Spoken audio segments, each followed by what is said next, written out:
We are sitting down here at GDC to get a look at something that we've been waiting, I guess, 15 years for, or something like there. Yeah, the continuation of the first Baldur's Gate, an expansion that's coming out called Siege of Dragonspear. And I'll throw it to you, just get us in there. Get us in there? All right.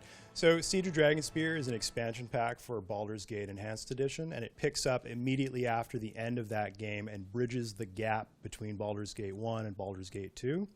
At the end of Baldur's Gate 1, you've saved the city of Baldur's Gate, and Sarevok is defeated. You're a hero. At the beginning of Baldur's Gate 2, you're being tortured in a wizard's cage. So obviously something important must have happened between those two adventures.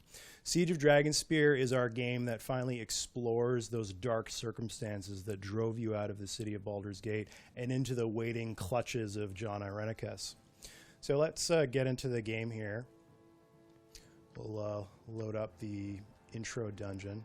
So when we start Siege of Dragonspear, you can either import your game from Baldur's Gate Enhanced Edition and all of your party will carry over into the expansion, or you can start a new game right at the very beginning of the expansion, and you can decide if you want to go solo or create a custom party, or we can assign you a party based on what your alignment is. So initially, when the game starts, you've been tasked with tracking down the last remnants of Sarevok's allies. They've been hiding out in the city and they're trying to escape, and the Grand Dukes ask you to deal with it. In the process of doing that, you're going to go through, deal with them, and discover a little bit more about this mysterious crusade that has started up to the north of Baldur's Gate, and it's causing a lot of problems for people. So in this initial dungeon, it's a regular dungeon, it's a lot of fun, but it's also structured in a way so that players coming back after 5, 10, 15 years can get a sort of slow, gradual pace into how to play the game. Each skill that you need to know in order to play Baldur's Gate is gradually introduced to you as you go. However, it's still a challenge. If you want to crank the difficulty up to, say, our new Legacy of Baal difficulty setting, which is an insanely new challenge, it will be crushingly difficult. As well, we've added a whole host of other features, like the user interface is drastically improved. For example, now sprites have a slight dark outline around them. Historically, we found that Baldur's Gate sprites were very difficult to pick out of their backgrounds, especially if it was a really messy background. So now with this slight adjustment, they stand out much, much more. As well, when you mouse over a character, you get a little highlight. And this is extremely important for Siege of Dragonspear because we have battles that are bigger than anything that you have seen in the Infinity Engine before. We're talking about, 100 characters in battle at once. So when they're all together, it's important to be able to tactically choose which character that you need to interact with. In addition to that, we've got a whole host of other features. In combat, we've added hit point bars so that you can, at a glance, see which characters are in trouble or not. And because Baldur's Gate has always been about your choice, playing it your way, customizing the game to the way that you want, everything that we add is toggleable. There's a lot of purists out there who want the classic feel, and we don't want to abandon them. We think that their view is extremely important. But at the same time, the Infinity Engine games, they are 15, 16 years old now, and they can be very daunting for new players. So this is our way of easing them into this classic, fun gameplay. Right now we're playing on a very, very easy difficulty just so that we can get through the dungeon. But again, we have some crazy new difficulty settings. On the flip side, we've also got story mode, which allows you to play through the game without worrying about combat. Your characters won't die. You still have to do puzzles. You still have to talk to people. But it's more of a thinking game. It's not a combat game anymore. Back away. So we've added all sorts of fun, Baldur's Gate-isms to this thing. There's constant conversation with different outcomes based on your stats or what you say. There's quests crammed everywhere in the game. Every area is just dense with things for you to do and find. So this guy, he's one of the defenders of the tomb that you've been sent to deal with. However, if you have a high enough stat, you can tell them stand down and they'll listen to you. If you don't have high enough charisma, they're going to say, well, go to hell, buddy, and they're going to fight you. So this starting dungeon is really, really exciting. This is the first floor. It goes on further than this. Let's jump ahead here, and I'll show you an example of our new difficulty setting. First, we're going to have to grab the key here. Let's see. Oh, actually, I believe he gave it to me. Yeah. So in classic Baldur's Gate fashion, there are doors with keys. You need to get that key. Well, classic RPG fashion, I guess. So I'm going to show you two things here. Right now we're playing on, I believe, easy difficulty. And when you encounter some enemies on easy difficulty, you know, it's a fair challenge. It's not terribly tough. But I'll show you what happens when we want to increase the difficulty. So I'm going to trigger a trap here. Click, there it is. So in this encounter here, you can see there's 6 enemies, a skeleton archer, regular skeletons, we've got a tattered skeleton, etc., etc. And that's an easy challenge. That's not too hard. But let's load a game, and let's crank up the difficulty. So let's change it to insane, and we'll see what it changes to. We've reached the catacomb. If you need some advice on dealing with undead, We've put a lot of work into the difficulty options in this game because we know that some people just want to have fun. They just want to cruise through a bunch of skeletons. Other people, however, they want a brutal massacre of their skills. And that's what we wanted to do for them. Let's see if we can get Safana to find this trap. There it is. Ah, crap, she hit it. Let's give her a potion of invisibility and we'll want her in. So now you can see this has become a significantly harder challenge. So in addition to there being more enemies, you'll notice that there's different kinds of enemies. We've got a skeletal mage.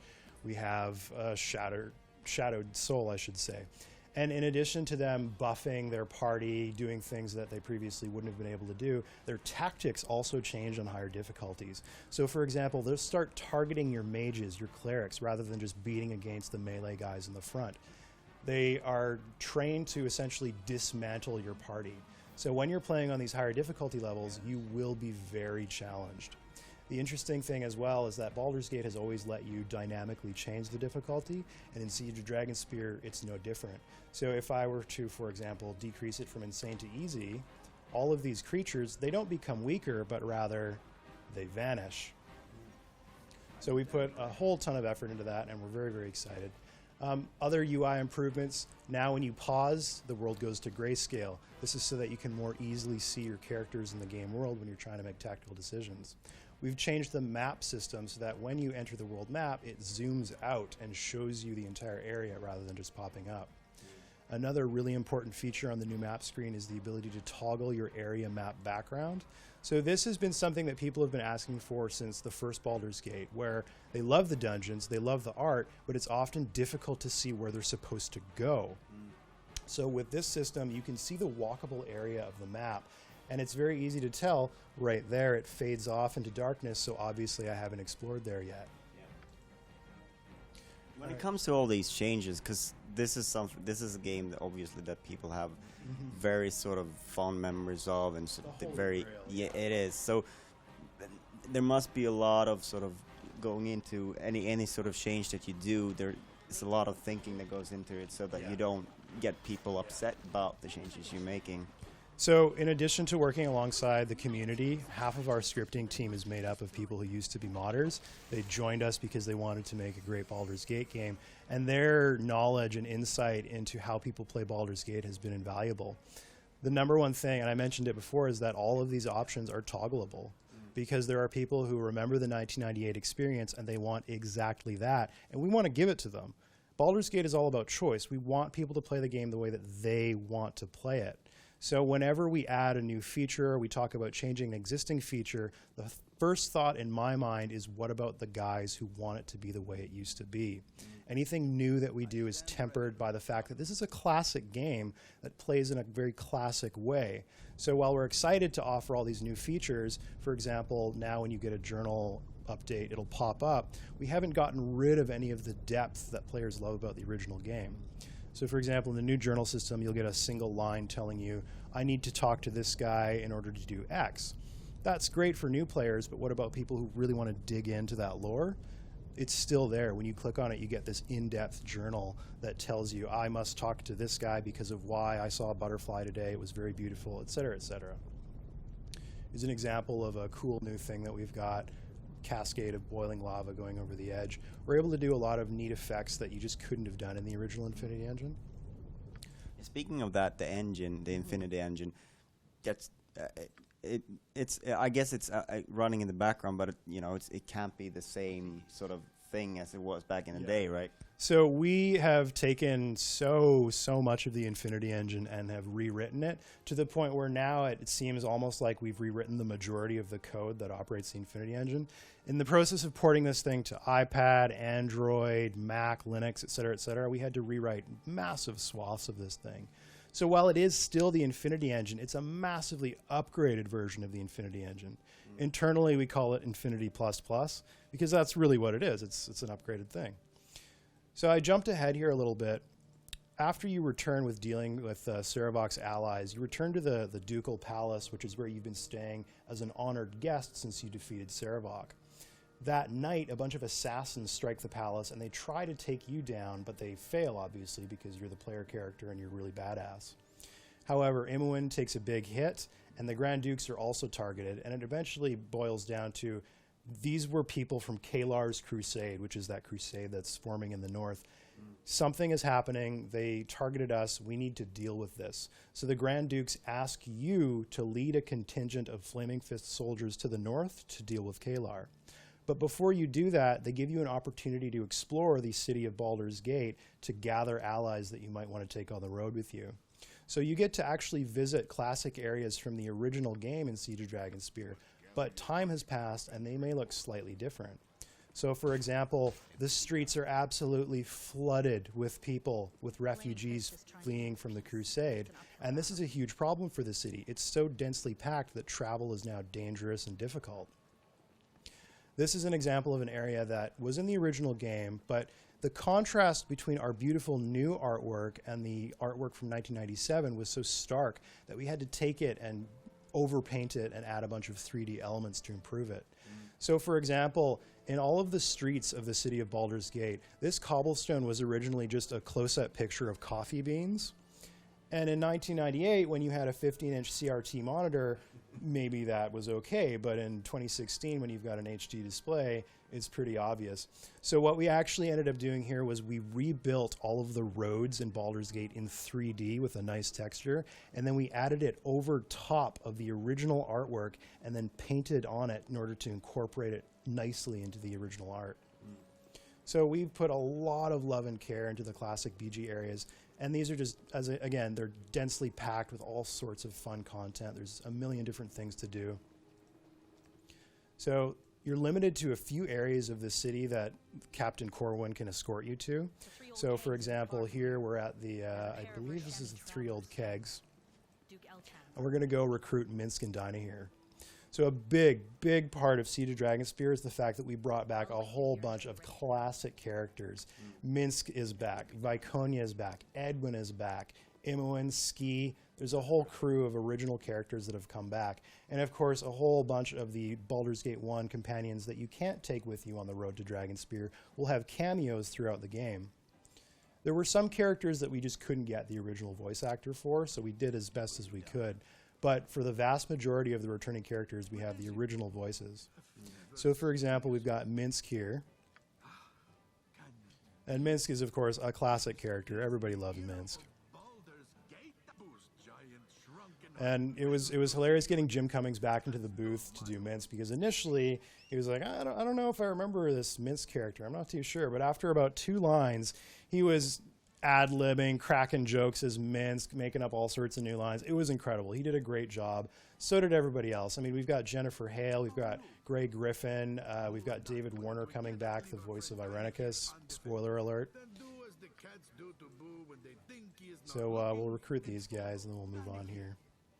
So here's Jennifer Hale as Dinah here again, and she was tickled pink to come back and be this voice, because Dinah here was actually one of the first few voices that Jennifer Hale had ever done in a video game, and so for her it was like going back to the very beginning and getting to do it again, and she loved it. It was an awesome time. So let's jump ahead here to a wilderness area. One of the hallmarks of Baldur's Gate is that it was kind of like Skyrim before Skyrim, in that you just pick a direction and go and you find something cool. And we've tried to include that in Siege of Dragonspear when we can. So as you travel towards Dragonspear, which is a very long trip, you're going to get the opportunity to explore all these different wilderness areas. And in this case, there's dungeons that are just off the beaten path that you don't even have to ever find. They're just there for you to discover and have fun in. And of course, the companions in Siege of Dragonspear are a little bit more like the companions in Baldur's Gate 2. They've got a lot more depth to them. In Baldur's Gate 1, a lot of the companions, they would have, you know, a few lines of dialogue, a little bit of a story, but for the most part, many of them were fairly one-dimensional. For any of the returning companions in Siege of Dragonspear, we've tried to extend their character, give them more depth. For example, Safana was sort of this sexy, sultry thief, and we thought she could be so much more than that. She's got a lot more character to her. So in Dragonspear, you get to discover a new side to Safana where you really come to understand her position and her character a lot more. That is interesting. That also touches on that sort of thing where you change something. Because people probably put their own sort of twist on what to fill out the blanks there. So you got to tread a little bit carefully with what you sort of fill those blanks with. So that's always a concern because this game has been out for 15 years and people, you're right, they have their own mental image of what happened. So we try not to take the character completely out of who they are, but rather we build on what's there already. And in the case of Safana, I think she's an awesome character now. She's got a lot of great lines. She's just really, really interesting. So I'm going to abandon these dwarves here to their death because forget those guys, who cares? And we will sprint past these carrion crawlers.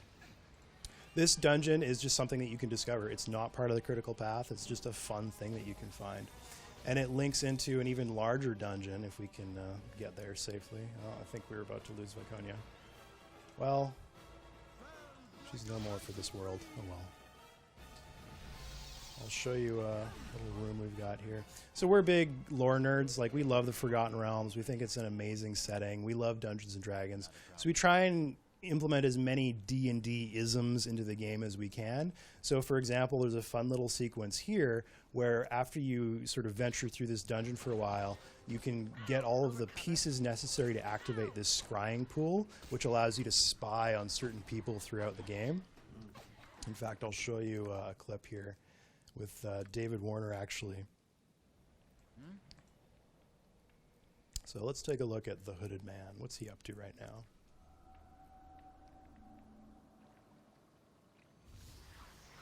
And it's just a little scene that you get to see, and it's a lot of fun. It gives you a little bit of insight into the story, and there's different scenes that you can see based on, you know, your playthrough, that sort of thing. Let's hear his final line. It was really, really good. I skipped through it.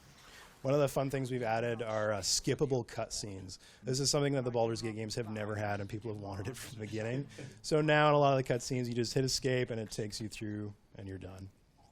Because people actually do play them many times, so... They do, yes.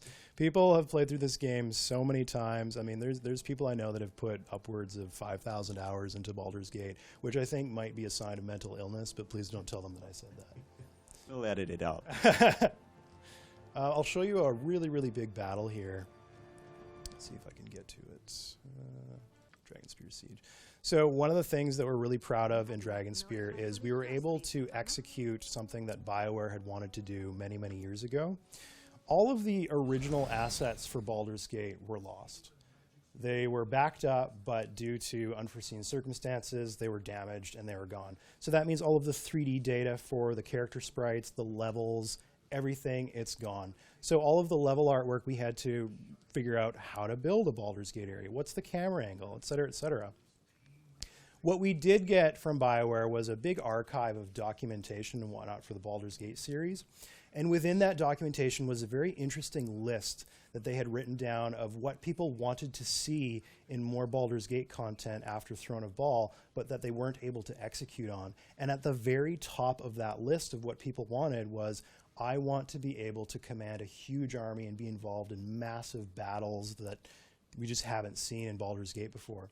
So we're happy to say that we finally executed on that. Because we've upgraded the Infinity Engine so much, it can handle hundreds of characters at once. And that's evident in these massive battles that you're about to see, and also in the crowd scenes in Baldur's Gate, for example. The streets are just packed with refugees.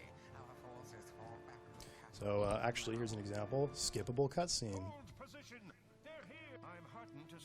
So earlier in the game, I was able to sneak into these underground caverns and place an explosive barrel beneath the front gates of the castle. So that gives me a bit of an advantage in this battle. If I hadn't done that, I would have had to do a much more difficult way to get into the castle. But because I did,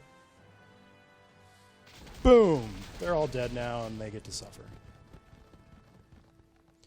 Now you're about to see a very, very massive battle. Again, we're on very easy difficulty here, so this will be a bit of a cakewalk.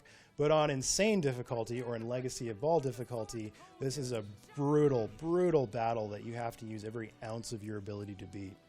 You do have, dozens of allies at your side, but again, it's up to you to change the course of the battle. You're the deciding factor here, so the player feels important because they are.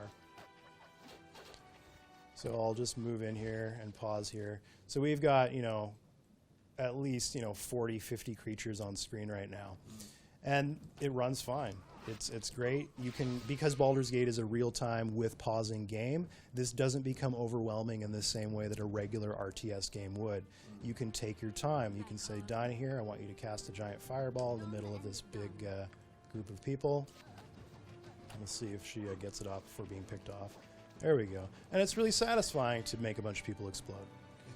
So throughout the game, you're sort of on the road to Dragonspear. You're doing all these quests leading up to it, and then there's this big battle at the castle, but then the game continues past that point. There's actually quite a bit more to the game than just the Siege of Dragonspear, but I'll let you discover that as you play it. So, in essence, Siege of Dragonspear is a massively upgraded version of the Infinity Engine that offers all sorts of new features. There's a new class, new companions, new everything. But the really, really cool thing is that all of the features that are in Siege of Dragonspear that aren't part of the main campaign, these will get backported to Baldur's Gate Enhanced Edition and Baldur's Gate 2 Enhanced Edition, and eventually Icewind Dale. Our goal moving forward with the Infinity Engine is to have all of the games offering the same excellent options. So our perspective is that when you buy Siege of Dragonspear, you're not buying all these cool features and UI improvements. You're buying the campaign. If you bought Baldur's Gate Enhanced Edition, you deserve these enhancements for free, and that's what we're doing. Right now, there's a beta for the 2.0 version of Baldur's Gate Enhanced Edition that shows all of this stuff, and in fact, you can try out the new Shaman class right now if you sign up for the beta because it's included. Okay, so thank you very much for that look at Baldur's Gate Siege of Dragonspear. You are more than welcome, and we come out on March 31st, so come check it out. We're on Beamdog and Steam, and iPad and Android are following shortly.